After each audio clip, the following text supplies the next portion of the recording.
Сайлауға бару әркімнің өзінің жеке таңдауы. Әйтсе де демократиясы әбден пісіп жетілген, қалыптасқан, дамыған мемлекеттерде сайлау нәтижесіне бір ғана адамның дауысы тікелей әсер етіп жатады. Бұны көріп те, естіп те жүрміз. Біз осындай деңгейге қашан жетеміз? Электораттың белсенділігін қайтып арттырамыз. Бүгін ашық алаңда осы мәселені ашық талқылайық. Ассалаумағалейкум.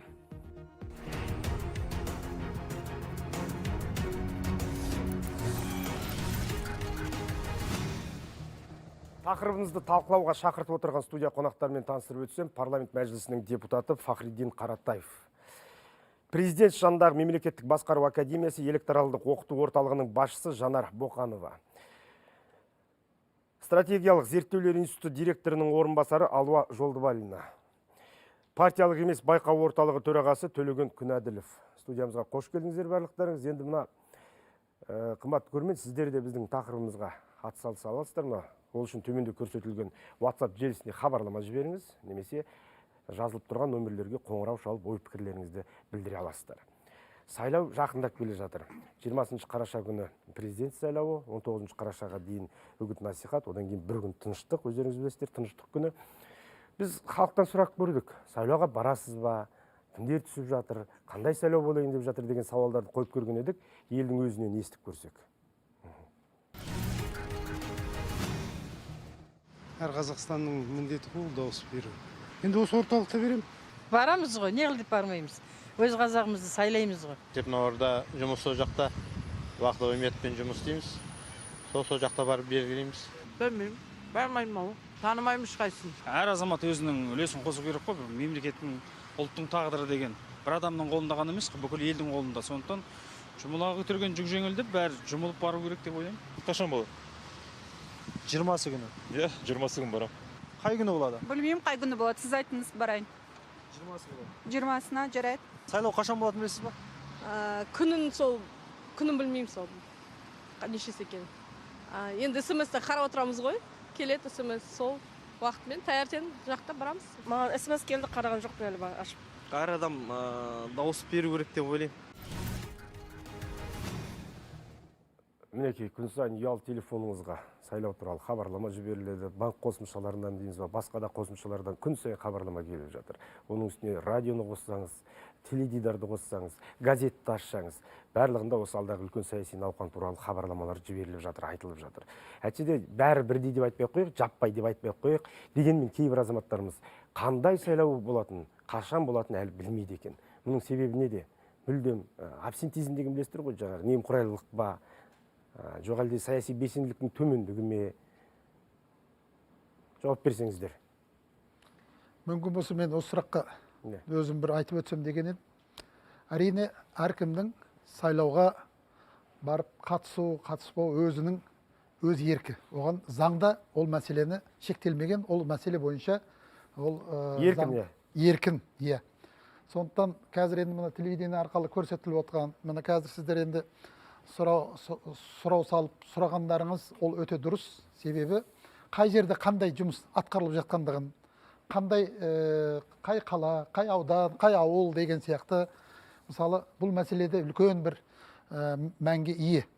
Ал енді сайлауға барып өзінің азаматтық борышын, өзінің таңдаған адамына, өзінің мынау кандидатына дауыс беру, ол әркімдің бағана айтып өткендей, әркімнің өз еркі, өзінің несімен мынау елге, мұны болашаққа деген үлкен бір сенім артып, осы мәселеге барғанның өзі өте бір жақсы. Бірақ дегенмен жергілікті кейбір жерлерде ол сайлауды мен естіпедім, сайлау туралы мен білмеймін, ол сіздер айтсаңыздар мен барам деген сөздерін қазір естіп отырмыз. Бірақ енді бұл әркімнің бағана айтып өткендей, өзінің азаматтық парыз екендігін, мысалы қай кандидатқа дауыс берем, мен ол білмеймін ол мәселені деп қазір ғана айтып отқандығы, енді конечно бұл мәселе әркімнің өз еркі. Бірақ дегенмен біздің бүгінгі таңда қазіргі біздің сайлаушыларымыз Ерқанат мырза, бүгінгі таңда өте жастарымыз, әсіресе жастарымыз ол белсенді көп мәселелерді әлеуметтік желілер арқылы, бұқаралық ақпарат құралдары арқылы, одан бөлек мұны әрбір телевидение арқылы осы мәселелерді талқылап жастарымыз өзі де белсенді қатысып отыр. Оны көріп отырмыз. Оны біліп отырмыз. Олардың өздерінің сұрақтары, туындаған сұрақтар туралы да біраз мәселелерді қойып, айтып, осындай ертеңгі күнге деген үміті біздің болашақ мемлекетімізге, болашағымызға қандай әсерін тигізеді деген мәселелерді сұрап айтып жатқандығы бұл халықтың өзінің белсенділігінің артып жатқандығını көрсетеді. Бірақ кейбір жерлерде енді журналист барып бірден сұрағаннан кейін кейбіреулер қысылып, мен сайлауды білмеймін, естіген жоқпын деп айтып жатқан шығар. Бірақ дегенмен бұл мәселелерге де көңіл аударымыз қажет етеді, барлығымыз бірлесе отырып. Қазір мына ашағалаң несінде осы тақырыпты қойып жатқандарыңызда үлкен бір халыққа, елге толыққанды бір түсіндіру жұмыстары десек болады. Әйтпесе тағы да мынау ортадағы болып жатқан біздің сұхбатымыз өзі халыққа көп өзінің тиімдерін береді деп ойлаймын. Әлем практикасына қазір уақытта 22 елде сайлауға қатыспаған азаматтарға енді әртүрлі міндет қойылған. Яғни бүкіл азаматтар осы 22 елде міндетті түрде сайлауға қатысу керек. Оның ішінде Солтүстік Кореяда бар. Сонымен қатар мысалы ол ОСР елдерінің ішінде 10 ел деп айтуға болады. Бірақ кейбір елдерде, мысалы Бельгия, Түркия, Мексика елдерінде ол заң түрінде бекітілген, бірақ олар онымен қолданбайды деп айтуға болады. Яғни қазір уақытта бүкіл басқа да практикалар дәлелдеп жатыр. Яғни азаматтардың өзінің жалпы еркінді түрде дауыс беруге мүмкіндігін, жалпы сана сезімін көтеруге тырысады деген сияқты. Осындай талаптар қойылып отыр қазір уақытта. Бұл жерде Ерқанат толықтырып өту керек.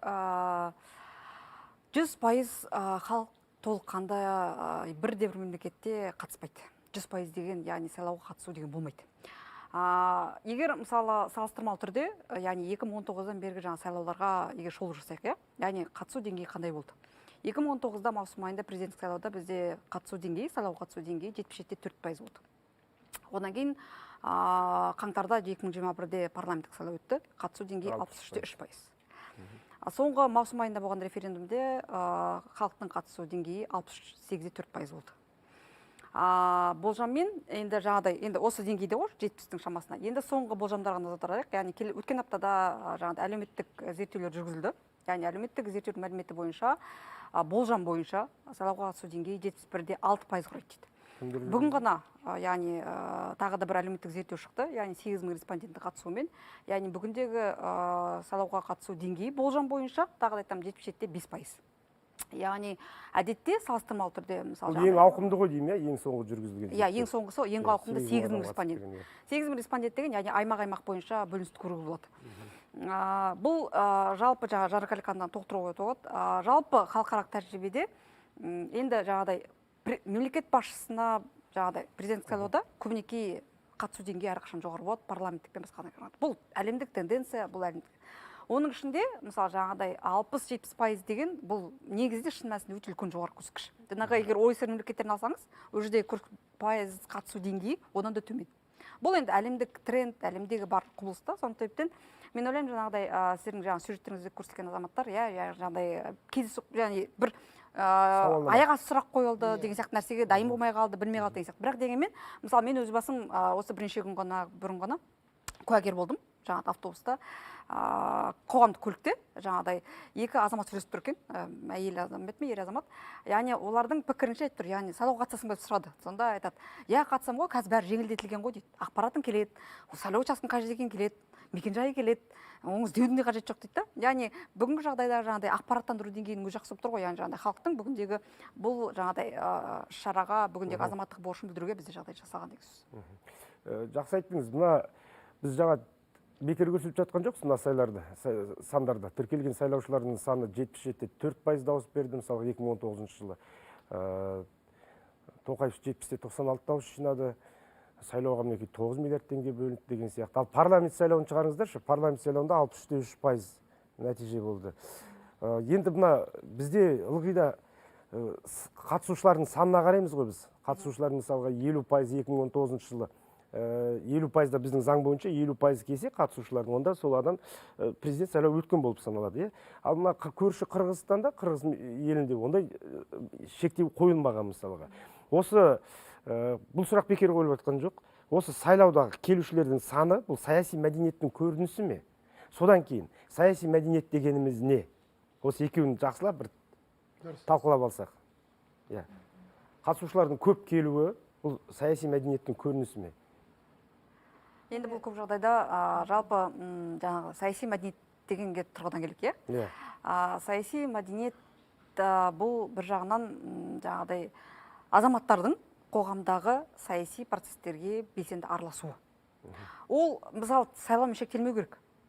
Ол, мысалы, бізде бар ғой жағдай, ашық диалог деген бар, ашық, мысалы, жағдай, электрондық үкіметте бізде әртүрлі мәліметтер еленеді, талқылаулар, қоғамдық талқылаулар болады. Соның бәріне қатысу ол бүгіндегі азаматтардың белсенділігі. Тек сайлау емес. Тек сайлау емес. Біз сайлаумен ғана шектелмеуіміз керек. Не себебі сайлау бұл тұрақты бір нақтылы мерзімде болатын шара. 4 жылда бір, 5 жылда бір, 7 жылда бір референдум сияқты, яғни оны ал күнделікті, мысалы, азаматтар, мысалы, жаңағыдай, мысалы бізде қатысу бюджеті болды ғой, яғни бүгіндегі сіз тұратын аймақтағы бюджетті бөлісуге, бюджеттің қандай мысалы баптарына, қайда жұмсаймыз, жолға саламыз ба, балабақшаға саламыз ба, мектеп саламыз ба деген сияқты қатысу, жаңағыдай бюджет жаңағыдай талқылауға қатысу, бұл да бүгіндегі азаматтардың саяси мәдениетінің деңгейі. Немесе жаңағыдай бізде мысалы таяуда ғана былтыр ғана болды, жаңағыдай осы Астана қаласында мынау саябаққа байланысты бізде жаңағыдай азаматтар шағымданды, яғни саябақты саламыз деді, саябақты қалдырамыз деді. Оның барлығы күнделікті жұмыс, ол бүгіндегі азаматтардың белсенділігі. Тек қана сайлаумен шектелуге болмайды. Яғни мысалы жаңағыдай экологиялық бір іс-шара бола ма, оның барлығы бүгіндегі азаматтық белсенділік көрсетеді. Ол бүгіндегі саяси мәдениет. Қоғамның саяси өміріне белсенді түрде араласу, бұл да бір саяси мәдениеттің көрінісі дейсіз ғой. Ал осы жерде тағы бір үлкен сұрақ туады. Толтыратындарыңыз бар, толықтыратындарыңыз? Жаңағы саяси мәдениет, электоралды мәдениет деп айтамыз, менің ойымша тек қана іс-әрекет емес, сонымен қатар сана сезіммен де айтуға болады. Яғни ол құқықтық сана сезім. Социологиялық бір зерттеулердің қорытындыларын келтіргім келеді. 2013 жылы біз ғылыми зерттеу орталығында, жастар ғылыми зерттеу орталығында сауалнама жүргізген кезде, мысалы, заңға бағынушылық бізде 0,01% болатын. Қазір уақытта зерттеу енді 7 жыл өтті, 9 жыл өтті, 9 жылдың ішінде заңға бағынушылық, сонымен қатар өз саяси жалпы құқықтарын білу, азаматтық құқықтарын білу, ол қазір уақытта 5-ші позицияда тұр. Яғни қазір уақытта сана сезім өте жоғары өсті деп айтуға болады жастардың арасында. Ол да бір енді осы мәдениеттің, электоралды саяси мәдениеттің бір көрсеткіштері деп айтуға болады. Қосып кетейінші, енді мынау байқаушылар тарапынан бір ғана статистиканы айтатын болсақ, егер де мысалы 2013 жылы президент сайлауына азаматтарымыздың байқаушы ретінде қатысқан саны 29 мың болса, 2019 жылы байқаушы ретінде қатысқан адамдардың саны 44 мың болған. 2021 жылы парламент сайлауында 74 мыңнан астам адамдарымыз байқаушы ретінде қатысқан.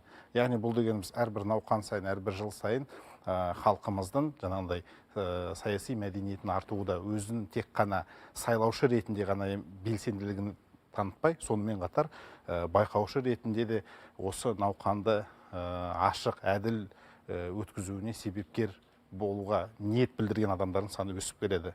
Бұған не себеп? Мен жеке өз басым ойлаймын, 2021 жылдың маусым айынан бастап біздер мынау елімізде ауыл әкімдерін сайлай бастады. Өңірлердегі ауылдағы әрбір тұрғын 24-23 жастағы жігіттер әкім болып жатыр ғой қазір. Сол ауылдағы ауыл тұрғындары өздері арқылы мынау демократияның бір инструменті ретінде мынау халықты басқаруға өзінің керектігін сол ауылдарды сайлау арқылы түсіне бастады.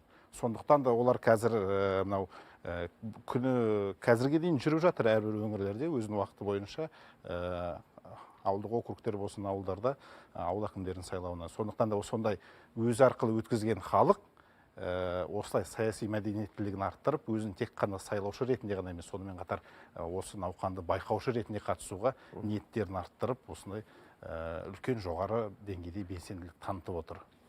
Сондықтан да осында да. Жаңағы ауыл әкімдері айтты ғой, бұл жерде толықтыруға болады, расында да келісуге болады. Ауыл әкімдері үлкен фактор болды былайша кезде қоғамдағы саяси белсенділік өсуіне. Яғни қараңыздар, біз 21-ші жылы шілде айында, 25 шілде өткен ауыл әкімдерінің сайлауында біз болжаған болатынбыз. Яғни бұл жерде саяси партияның атынан, сосын өзінің ұсынысын болды, яғни болжам бойынша негізінен саяси партиялардан басымырақ болады деген болжам болды. Шын мәнісінде жаңағыдай сауалнамада көрсетті, нәтижелерді көрсетті. Өзін ұсынған кандидаттар анағұрлым көп болды. 70% ол өзін ұсынған кандидаттар болды. Ол үлкен пайыз. Яғни бүгіндегі азаматтардың белсенділігін осының өзімен ғана былайша конгресс көрсетуге болады. Нағыз қызық, нағыз өзгерістер мына мәслихат сайлау, қала аудан әкімдерінің сайлау кезінде басталатын сияқты. Саяси нағыз қызық оқиғалар сол жерде көреміз. Бізде үзілістің уақыты, Фахриддин мырза, кешірім сұраймын, бізде үзілістің уақыты келген екен, Үзіліске кезек берейік, содан кейін жалғастырамыз. Дүйсенбінің кешінде біз эфирге оралған екенбіз. Дүйсенбінің кешінде еліміздің басты саяси бағдарламасын әрі қарай жалғастырса, қымбат спикерлер, Фахриддин мырза, осы белсенділікке қатысты бір ойын бар деп едіңіз жаңа, айта қойыңыз. Осы мәселе бойынша, мысалы, мен бір мәселені айтып өткім келеді. Жылдан жылға, сайлаудан сайлауға, біздің жастарымыз да, біздің халқымыз да бұл мәселеге өте бір саяси көз қараспен, өздерінің бір белсенділігін танытып, өздерінің бір жақсы жағынан көрсетіп жатқандығын мен өзім куәгер болып жүрген жерім бар. Мен бірақ мысал айтайын. Мысалы, кеңес дәуіріндегі алғашқы сайлауларында көрдік біз өзіміз. Мысалы да, одан кейінгі сайлаулардың барлығын көріп, сайлау аудандық штабты басқарып отырған өзім, мысалы, тәжірибе бар. 2007 жылдары, мысалы, сол 2010 жылдары, 2011 жылдары сайлау кезінде парламенттік сайлауларды, президенттік сайлауларды біз как раз сол кезде біз Сайрам ауданы, оңтүстік Қазақстан облысының как раз осы штабты мен басқарып, сол жерде біз сайлаудың белсенділігіне халықтың жылдан жылға, мен бұл жерде не үшін бұл мәселені айтып отқаным, қазіргі туындап отқан мәселеге, сұраққа жауап ретінде мен айтайын деп жатқаным, халықтың жылдан жылға белсенділігі артып жатқандығыны біз өзімізде көріп отырмыз. Қазір ғана біздің мына әріптестеріміз айтып отыр. Бұл енді әрине біздің мына жастарымыздың көз қарасы, ертеңгі күнге деген сенімі біздің жастарымыздың. Үлкен кісілерде мысалы ертең бұлай сайлауға барып қатысып, ертең мына пәленшені сайласақ, ауыл әкіміні болсын, аудан депутат, мәслихаттың депутаты дейік, облыстық мәслихат, парламент мәжіліс депутаттары дейік, бірақ осыған белсене қатысып жатқандығы халықтың саяси көз қарасы өзгеріп жатқандығы деп білемін. Сондықтан біздің осы саяси науқандарда халықтың көз ашықтығы, халықтың уже жастарымыздың көп мәселеге мән беріп жатқандығы бізді қуантады. Себебі өзіміз мына ауылдық жерде өстік, ауылдық жерлердегі қарым қатынастардың қандай жағдайлар болып жатқандығын барлығын біз өзімізде көріп біліп отырмыз. Олар да бізге шығып өздерінің ұсыныстарын айтып отыр. Ертеңгі мына сайлауда, ертеңгі мына мысалы президент сайлауында сенім артып, біз сайлауға қатысып өзіміз дауысымызды береміз деп сондай бір нелерін айтып жатқандығын мен өзім көріп, осыған рахметімді айтып отырмын, шынымды айтсам. Сондықтан бұл тақырып өте өзекті тақырып. Бұған енді қатысқан, оған барып қатысу өзінің еркі. Әр жағын саяси науқандылығымыз тағы да арта береді деп мен сөйтіп ойлаймын. 50 жылда ел жаңа дейсіз ғой. Иә, 50 жылда ел жаңа. Бірлесе, қазіргі мына жастардың айтып отқан тағы бір мәселесін, бірлесе көтерген жүк дейді, жеңіл аға дейді. Біз де сондықтан мына сайлауға, 20 қарашада өтетін сайлауға қатысамыз деп өздерінің бір белсенділік танытып жатқандығы бұл қуантады адамды. Рахмет. Саяси мәдениеттен бөлек, мынау саяси сауаттылық деген бір үлкен маңызды мәселе дейміз ба, проблема дейміз ба, қалай айтсақ болады. Осы біз мәдениетті айтамыз, сауаттылықты айтамыз. Халық қаншалықты саяси мәдениетті болуға міндетті болмаған күннің өзінде, тым болмағанда саясат туралы нені білуі керек. Бұдан бөлек біздің билік, кез келген билік, біздің ғана емес, кез келген билік осы халықтың саяси сауаттылығына қаншалықты мүдделі, ынталы. Оларға халықтың саяси сауатты болғаны қаншалықты керек? Бұл енді халықтың сауаттылығы, саяси сауаттылығы енді ары қарай демократияның дамуына өз жалпы себебін әкелуі мүмкін, яғни көтеріледі немесе төмендейді деп айтуға болады. Сол себептен мысалы ол қазір уақытта енді саяси реформалар болса, ол халықтың қолдауы болмаса, ол саяси реформалар мысалы азаматтардың сауаттылығы төмен болғандықтан ол мысалы қолданбай ары қарай іске аспауы мүмкін. Сол себептен ол өте маңызды сұрақтардың бірі. Саяси сауаттылықты менің ойымша енді балабақша деп айтпай ақ қояйық, бірақ мектеп қабырғасында осы жұмыстарды бастауымыз керек. Енді орта буында енді 6-шы, 7-ші сыныптардан бастауымыз керек. Яғни ең алдымен мысалы қазір уақытта мектеп президентін сайлап жатыр қазір ауылдарда. Өз-өзін басқару органдары деген сияқты құқықтану сабақтарында мен ойымша осы мәселелерді көтеру керек. Яғни азаматтық бостандықтары қандай, саяси құқықтары қандай деген сияқты осындай жалпы білімдер, негізгі білімдері қалыптасу керек, мектепте қалыптасу керек. Ары қарай сосын колледж, студент дейді, ары қарай оны дамыта береді деген сияқты. Негізгі база ол мектепте болу керек деп ойлаймын. Бола ма қазір? Қазір Жанар ханымның айтып жатқан мәселесі өте орынды. Біздің саяси немізді арттыру үшін біз мұны балдарымызға тәрбиенің өзі. Қазір мектептен тәрбие, балабақшадан тәрбие басталып, осы мектеп деңгейінде бағана айтып өттіңіз, 6-шы, 7-ші сыныптардан бастап осы саяси науқандылықты, өзінің құқықтары туралы басқа мәселелер бойынша барлығын балдарға түсіндіріп, оқытып, осы мәселені біз мына колледждерде, университеттерде студенттерімізге осы мәселенің барлығын арттырып, бұған белсенді атсалысатын кімдер? Бұған біріншіден сол жергілікті атқарушы билікке байланысты болады, тағы да болды. Мысалы, бір ауыл округі деп айтайық, бір ауыл округ, біз төменден бастайық. Ауыл округінде, мысалы, көптеген 20 мың, біздің оңтүстік Қазақстан облысы, Түркістан облысын алып қарайтын болсаңыздар, 20 мың, 30 мың бір ауыл округінде 60 мыңнан астам. Бір ауданның халқы тұрады дейсіз ғой. 60 мыңнан астам бір ауыл округінде 30 мың, 40 мың, 50 мың деп халық тұрады. Қараңыз. Міне сол жерде 10-дап, 12-леп, 15-леп мектептер құрылып жатыр. Мектептер балдарында тәрбиеленіп жатыр. Сол жердегі белсенділік, мысалы бағана қазір айтып өттіңіз, мектептің мысалы қоғамдастығы, мысалы ауыл әкімшілігінің қоғамдастықтары, олардың барлығы бүгінгі таңда саяси науқан, ауыл округ үшін қолдан келгенше бюджетін өздері қалыптастырып, өздері былай жағдайларын жасап, мынау көшені биыл ремонт жасаймыз, мына бияқты деп осындай мәселелерді талқылап, ауылдан басталып, мысалы аудан көлемінде, республика көлемінде, облыс орталықтары көлемінде бұл мәселелер қолға алынып жатқандығыны біз тағы да біз оны жандандыруымыз керек. Оны түсіндіру жұмыстары көбірек жүру керек деп ойлаймын. Себебі бұл біздің қазіргі саяси науқанымыздың артып жатқандығы, қазіргі мына белсенділік танытып жатқандығы, біздің бірлігіміз, мысалы қараңызшы, біздің еліміздегі болып жатқан өте бір жақсы, бізден келіп көп мемлекеттер біздің мұны сайлауымыздың нелеріне келіп үйреніп жатқан байқаушыларды біз көріп отырмыз.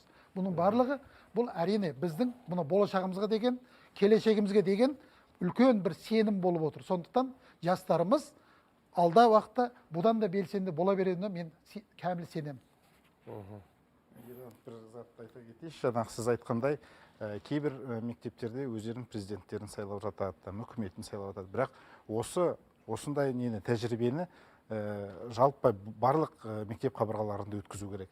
Неге? Өйткені тәжірибе көрсететіндей, көп жағдайларда, мысалы, байқаушы болсын, не болмаса сайлаушы болсын, көп жағдайларда заңды білмегендіктен, не болмаса тәжірибенің аздығынан өздері заң бұзушылықтарға жол беріп қояды. Егер де мысалы мектеп қабырғасынан бастап өзінің сайлау комиссиясы болып, бұл пән ретінде ғана емес, жаңағыдай ойын ретінде ғана өздерін былай қызықтыртып, әрбір мектептің өзінің мысалы президенттің сайласа, өзінің байқаушысы болады, өзінің жаңағыдай сайлау комиссиясы, кандидаттары, үміткерлері болады, өзінің программасын жасап, сөйтіп арқылы өзінен өткізген адам ғана сол кезде барлық жаңағындай дауыс беру компаниясы негізі өте күрделі компания ғой. Сондықтан барлық соны ерекшеліктерін түсінетін, өзінің құқықтары мен міндеттерін нақты түсіне алатын, сол жерден өздері пісіп, жетіліп, үлкен өмірге шыққан кезде дайын. Мектептен бастау керек дейсіз ғой? Мектептен бастау керек. Мына осы сайлау деп жатырмыз, жаңағы саяси сауаттылық деп жатырмыз. Саяси белсенділік пен патриотизм, яғни отан сүйгіштік, мемлекет сүйгіштік екеуі бір-бірімен ұштасатындығын деп айта аласыздар ма? Жоқ әлде екеуі мүлдем кере қар ма? Патриот адам саяси сауатты бола ма, жоқ әлде саяси сауатты адам патриот бола ма? Негізінен саяси белсенділік пен патриот деген ұғым екеуі бір-бірін тоқтырады. Екеуі бір-біріне қарама-қарсы болмайды, екеуі бір-бірін тоқтырады. Яғни көп жағдайда, мысалы, әрбір азамат осы яғни Қазақстанның азаматы мемлекетке еңбек етіп салық төлегеннен кейін ол осы мемлекеттің дамуына өзінің үлесін қосып отыр. Ол экономикалық бола ма, ол әлеуметтік бола ма, ол күнделікті мысалы жаңағыдай жұмыс істеу арқылы әрбір өзінің қызметін орындау арқылы жаңағыдай өзінің белсенділігін танытып, ол жаңағыдай елге деген қызмет. Елге қызмет ету ол патриотизмнің бір былайша кезде түсінік. Ол мысалы тек қана олимпиадада мысалы жаңағыдай жанкүйер болып немесе жаңағыдай ол тек қана сонымен шектелмейді. Яғни ол күнделікті өзінің еңбегі арқылы, мысалы елге қызмет ету арқылы ол жаңағыдай өзінің патриотизмін дәлелдейді. Сондықтан да мен ойлаймын жаңағыдай бір-бірін жаңағыдай екі осы түсінікпен жаңағыдай қарама-қайшы қос қанаты сияқты дейсіз ғой. Бұл жерде патриот адам ол өзі табиғатынан патриот болғандықтан саяси белсенді болады, то есть ол бір-бірін айтады.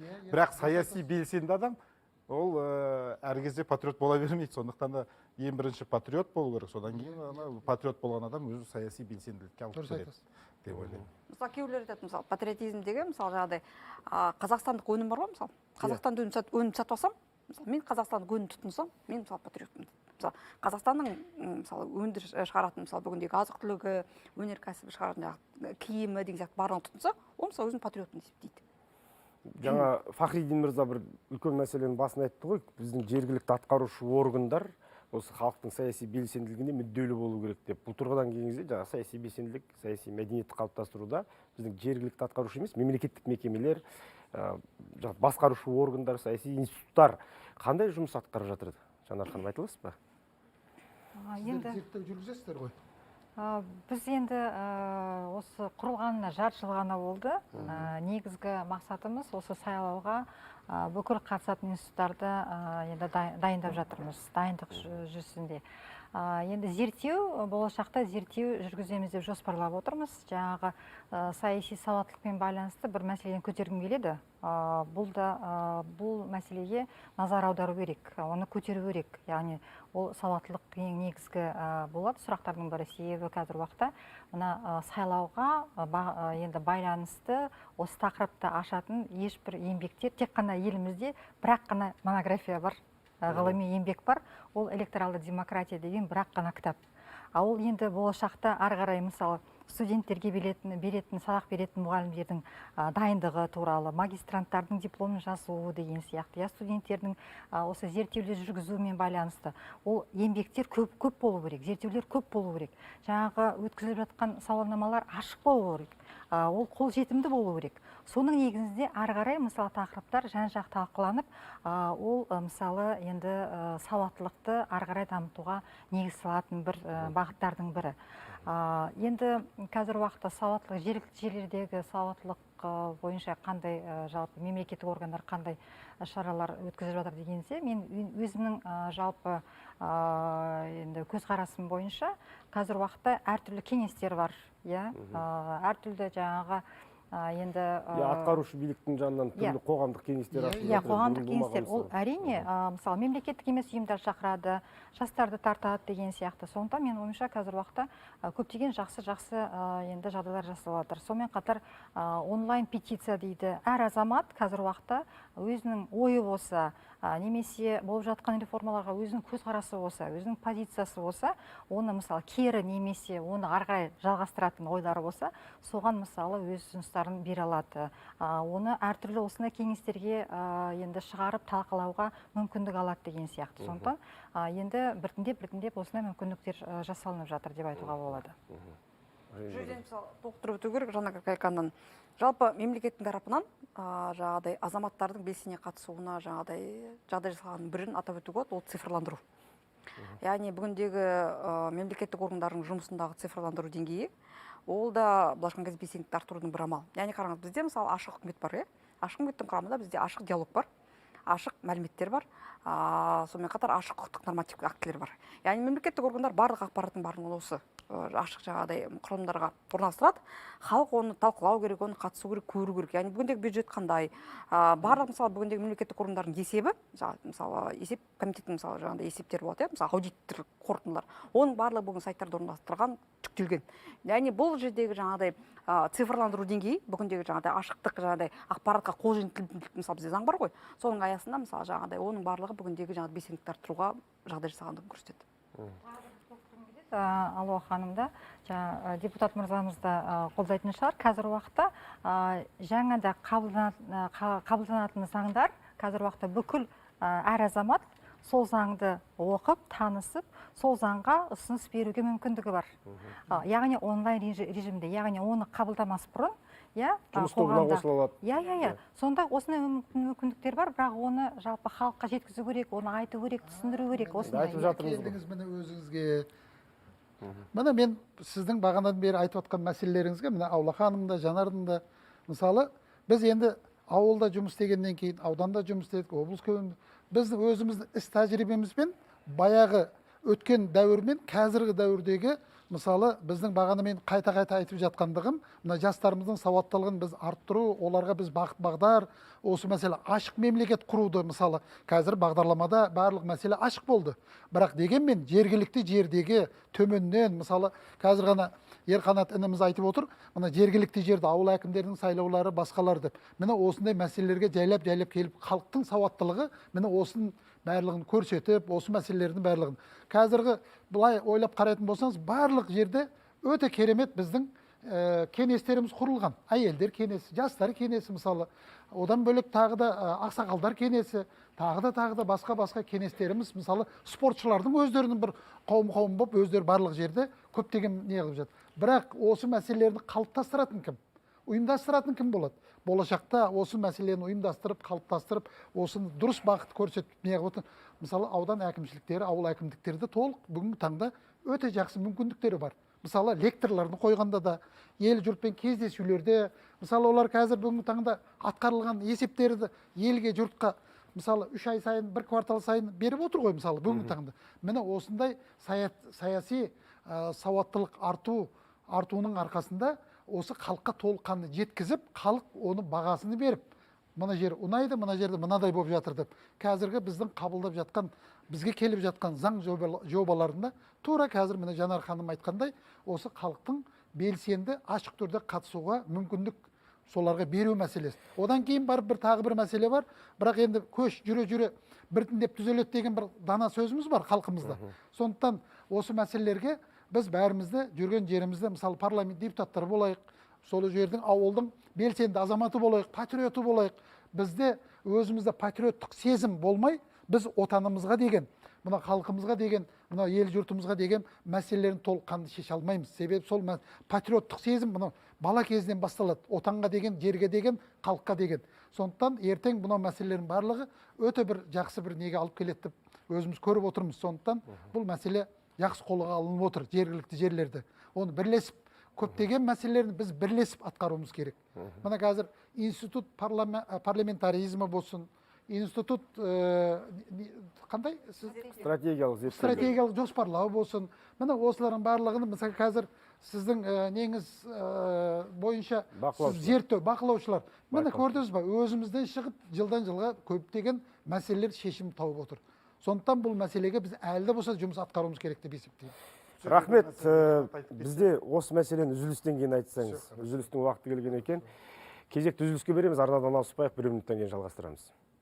Қарапайым адам кіру өтеміз. Біз эфирдеміз, Төлеген мырза, біз эфирдеміз, тікелей эфирде. Ашық алаң саяси ток-шоуын әрі қарай жалғастырсақ, сіз ойыңызды жалғастырсаңыз осы саяси белсенділікке қатысты. Мысалы, қаншама зерттеу институттарының өкілдері бар, осы жерде мысалы қандай біздің қарапайым халыққа белсенділігін арттыруға мүмкіндіктер жасалған туралы айтып өтті. Енді осы жерде бұл ұсыныс ретінде айтқым келеді. Мынау қарапайым адамға түсінікті, қолданысқа жағымды жасайтындай бір инструменттер жасаса, мысалы қоғамдық кеңестер мүшелері болсын, оларды мынау мемлекеттік органдардың қоғамдық кеңес мүшесі болғандықтан, онда жаңағындай қаулылардың жобасын қарап, оларды қабылдайды, не болмаса қабылдамайды. Соларды мысалы сол әрбір профильдік мысалы мемлекеттік органдардың жұмысы бойынша кішкене оқытса, оларға түсіндірсе, оқытып жатырмыз ба? Және де мысалы мынау жаңағындай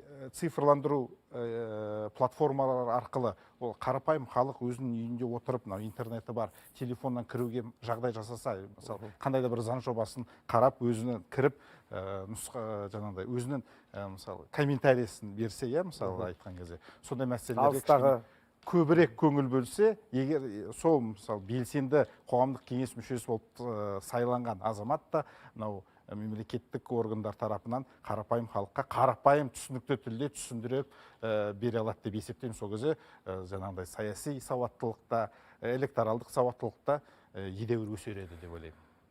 Рахмет, мына пікірді біз сіздерге мынандай нәрсе ұсынсақ, мынау сайлаушылар қай жерде қалай дауыс бере алатынын және сайлаушының құқығы деген мәселелері бар.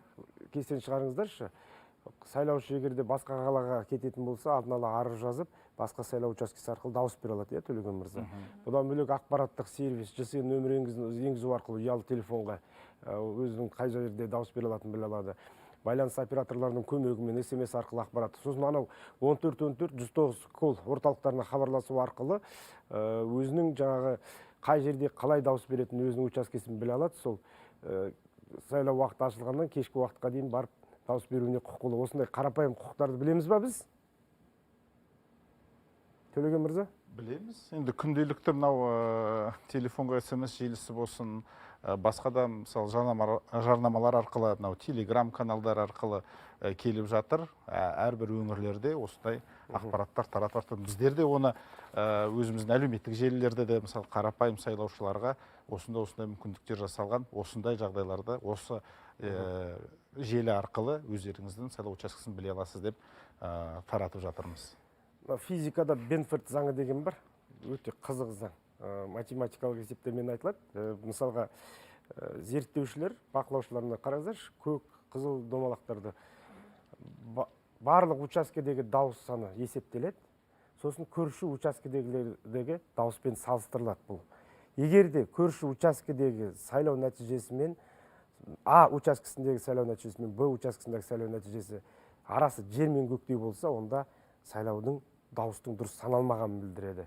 Бұл мысалға 2012 жылғы Ресейдегі президент сайлауы, бұл көріп тұрсыздар ғой, диагонал әртүрлі.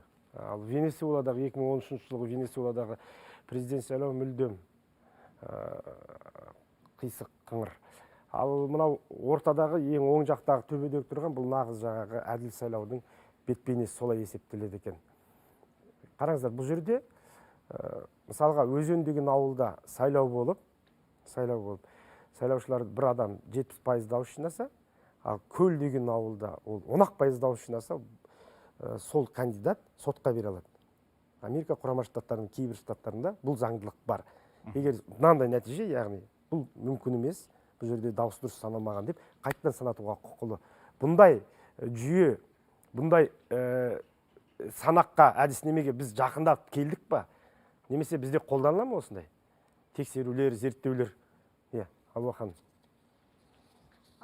Енді жалпы бұл жерде бұл негізінен жаңағыдай мынау сіздің айтқан жаңағы теорияңыз, бұл анау жаңағыдай мүмкіндік теориясының негізінде жасалған ғой негізінен.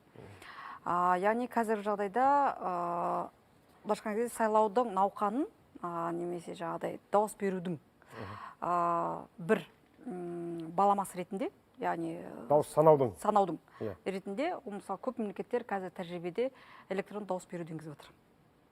Онлайн дауыс беру, немесе дистанциялық жағдай дауыс беру дейді. Яғни адам өзінің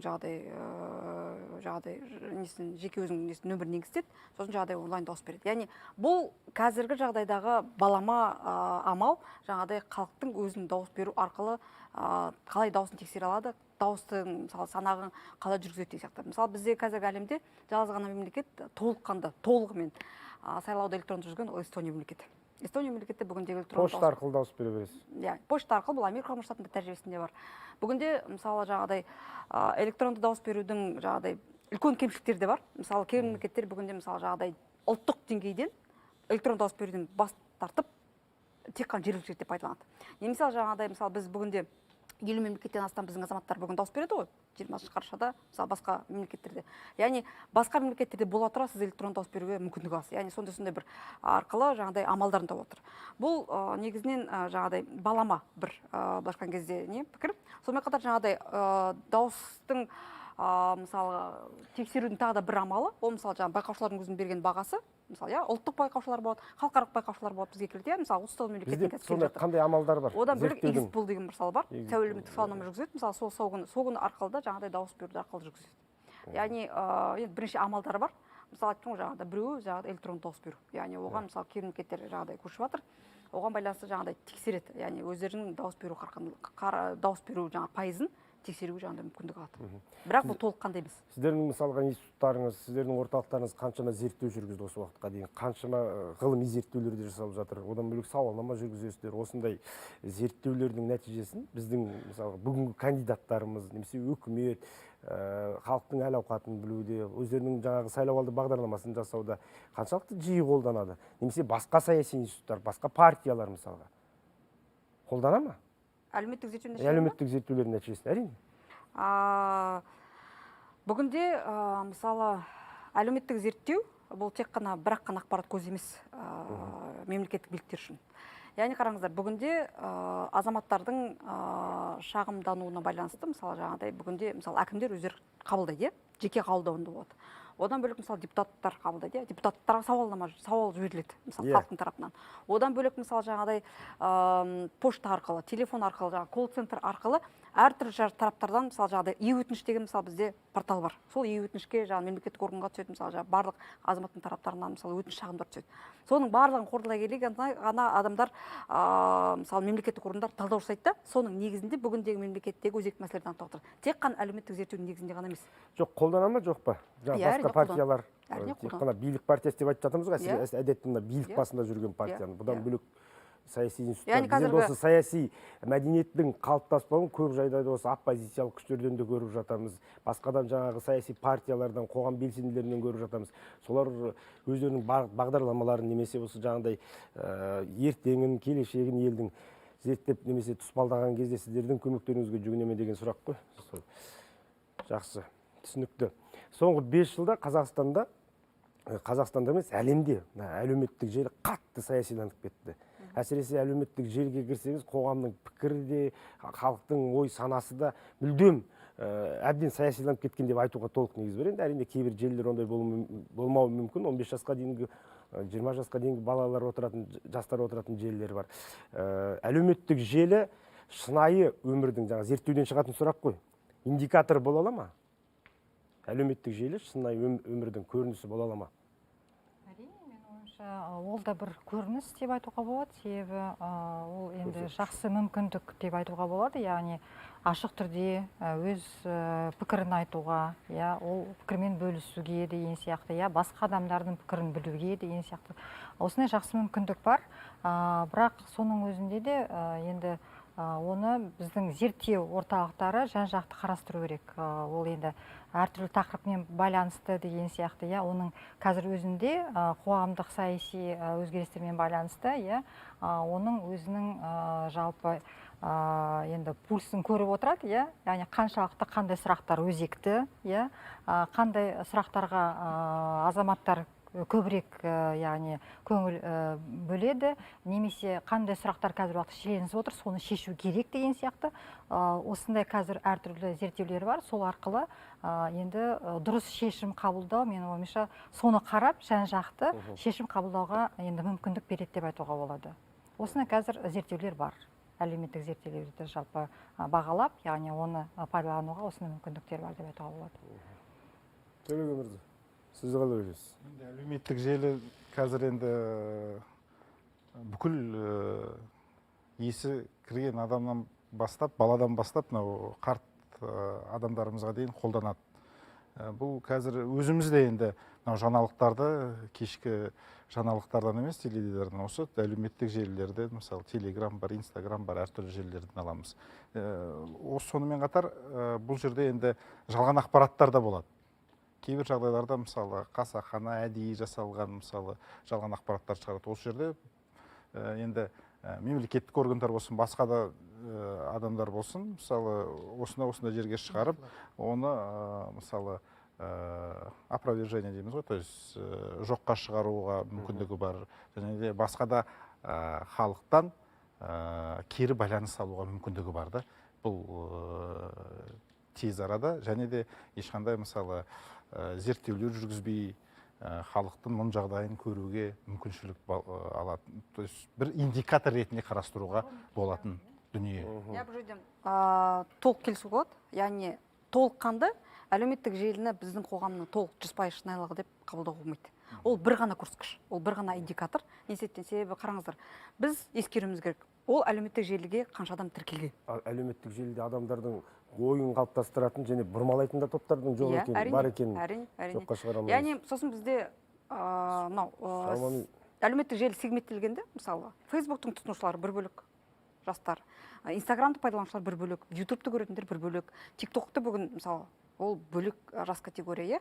Яғни ол сегменттелгеннен кейін жүрдегі жас категориясына байланысты пайдалану ерекшеліктері бар.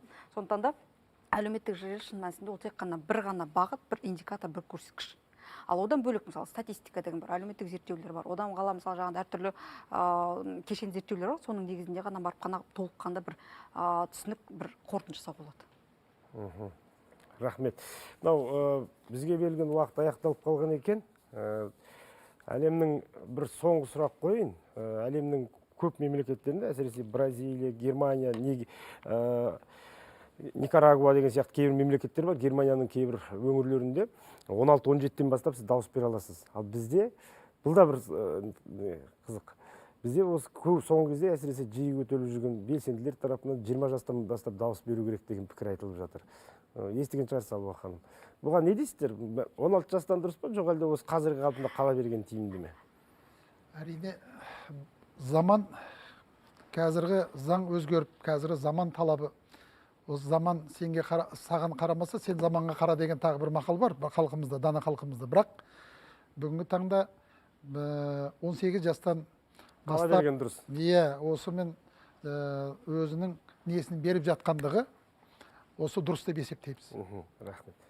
Австрияда 16 жаста дауыс береді. Осы елдегі зерттеушілер керісінше айтады, яғни мына сайлауға тарту, жалпы жастардың қатысуы ертерек болса, онда қызығушылық әрқашанда жоғары болады келеді. Саяси сол санасы да ерте ашылады дейсіз ғой. Рахмет.